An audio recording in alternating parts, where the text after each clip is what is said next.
Well, for more than 20 years, since 1997, I've been asking myself a single question. If you have my slides, put it up, please.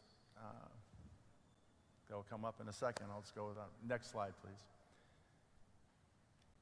Jesus taught us to pray, right? Thy kingdom come, thy will be done on earth as it is in heaven. Next slide. Here's the question. If the kingdom of heaven is not segregated, then why on earth is the church? Next slide, please. Today, according to the latest statistics, 86.3% of churches fail to have at least 20% diversity in their attending membership. Churches are 10 times more segregated than the neighborhoods they're in and 20 times more segregated than nearby public schools. Surely it breaks the heart of God that the vast majority of churches in this country remain stubbornly segregated along the lines of race, class, and culture, and that little has changed in the now more than 100 years since it was first observed that 11 o'clock on Sunday morning is the most segregated hour of the week. Brothers and sisters, as you know, it should not be so. But more than bemoaning this fact from an emotional standpoint, the systemic segregation of the American church has unintentionally undermined the very credibility of our witness. Next slide, please. That slide, that's good. But, my good friend Dave Olson with the Evangelical Covenant Church completed a study in 2010 of over 200,000 churches in this country, more than two-thirds of the churches. And among other things, he found this, that between 1990 and 2009, in a 20-year period in American history when more than 56 million people became American citizens through birth or legal immigration. Do you know how many people became active members of a local church? 446,540 people. That's less than 1%. Look at me. No one is listening. No one is listening. And I contend the primary reason they are not listening to our message of God's love for all people, our message of hope for all, is because we preach a message of hope for some. Not love for all, but love for some. And I contend, next slide, that this has undermined the systemic segregation of the American church, has undermined the credibility of our witness. An increasingly diverse and cynical society is no longer finding credible our message of God's love for all people. Why? Because we preach it from segregated pulpits and pews. Next slide, please.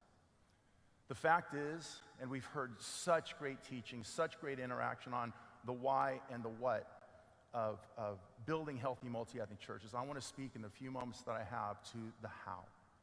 Very practical in a moment. The fact is, as we've heard today, the New Testament church was multi-ethnic.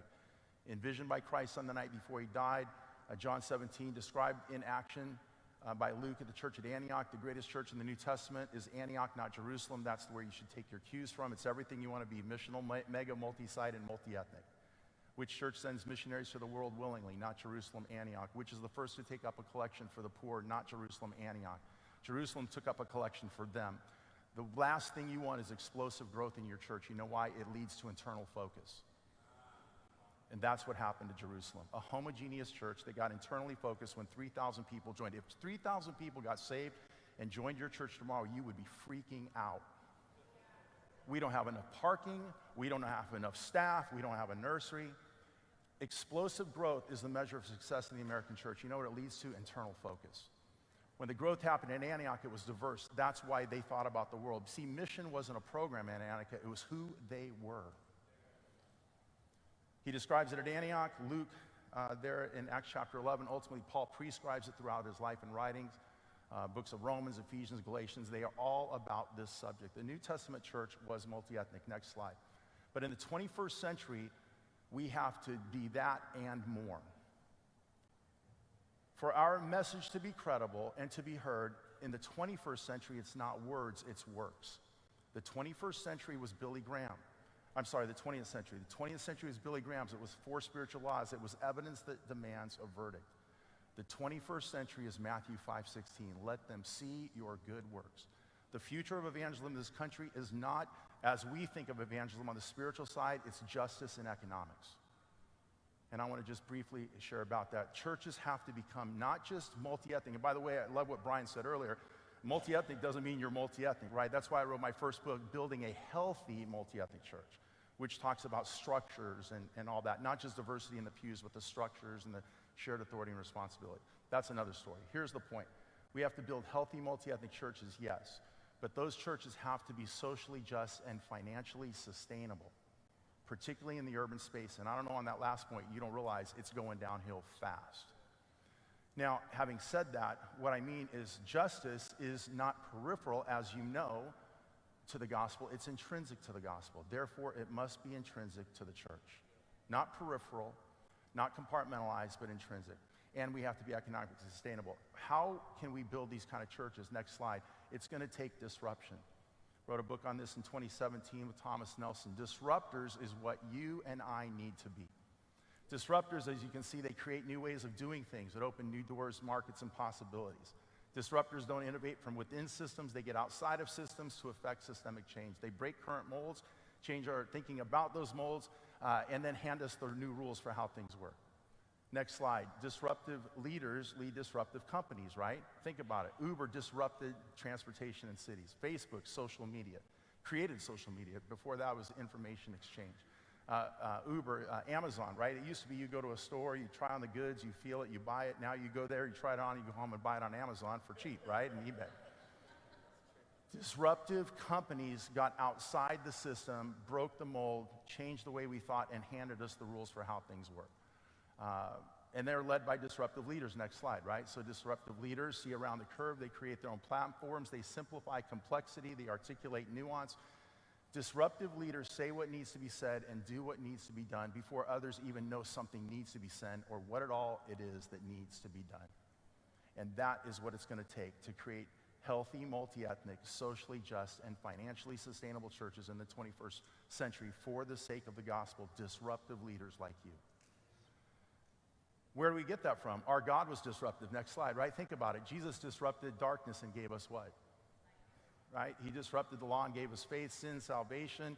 Death gave us life, time, and gave us eternity. And if Jesus Christ himself is a disruptor, surely he expects the bride of Christ, the local church on earth, to be disruptive as well. Now, what does that mean? That means we have to get outside the system and completely turn it upside down. It means the church has to become Uber to taxi, Amazon to the internet, Facebook to create social. We have to think and do differently. Now, again, the case has been made today, the why and what, but how do we do that? Next slide. How does a football team win a Super Bowl? Right? I don't know if you ever really thought about this deeply. I know you know this, but think about it. Every football team is actually made up of 3 teams. Offense, defense, and special teams. You cannot win at the highest level unless all 3 of those teams are functioning and firing, as it were, at a very high level all at the same time. Those 3 teams they actually play a separate game. Did you ever think about that? You might say, oh, they play the game of football. Well, yes, but offense is a very different game than defense. And defense is a very different game than special teams. In fact, it's so different, they're never on the field at the same time, and they all have their own separate head coaches. You with me? The American church, next slide, needs to become like a football team. And we need to develop 3 levels and lines of attack, if you will, in order to win the game.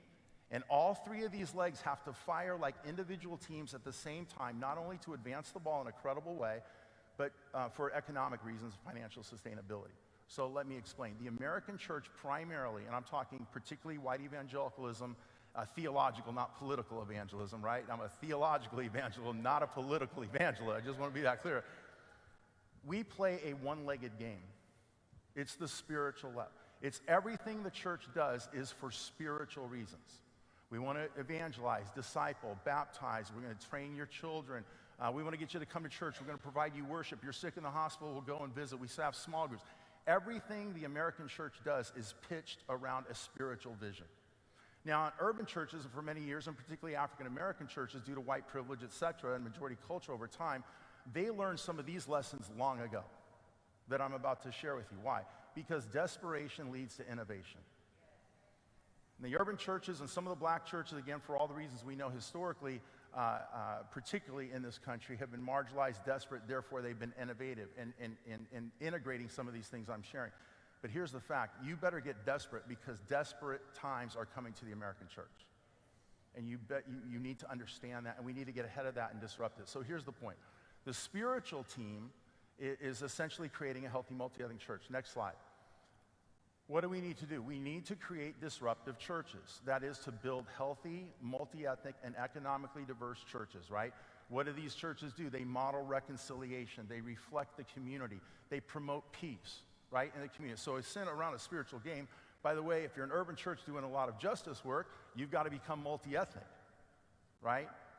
And if you're a white evangelical church, you're going to have to become multi-ethnic. Everybody's got to get on that same game on the first leg spiritually to do this. By the way, these churches would be, their head coach is a senior pastor. And how are they primarily funded? Tithes and offerings. But you're going to have to develop 2 additional legs, right? So the next slide is this. We're also going to have to develop a disruptive witness. This is the social justice leg, right? So we've got our spiritual leg, a healthy multi-ethnic church, a social justice leg that's aggregating and advancing justice because it's intrinsic, not peripheral to the church, to the gospel, therefore to the church. And doing this by creating an umbrella nonprofit that stands alongside your church. I'm not the first person to recommend it. Our own Dr. Perkins has done that for 50, 60 years or more.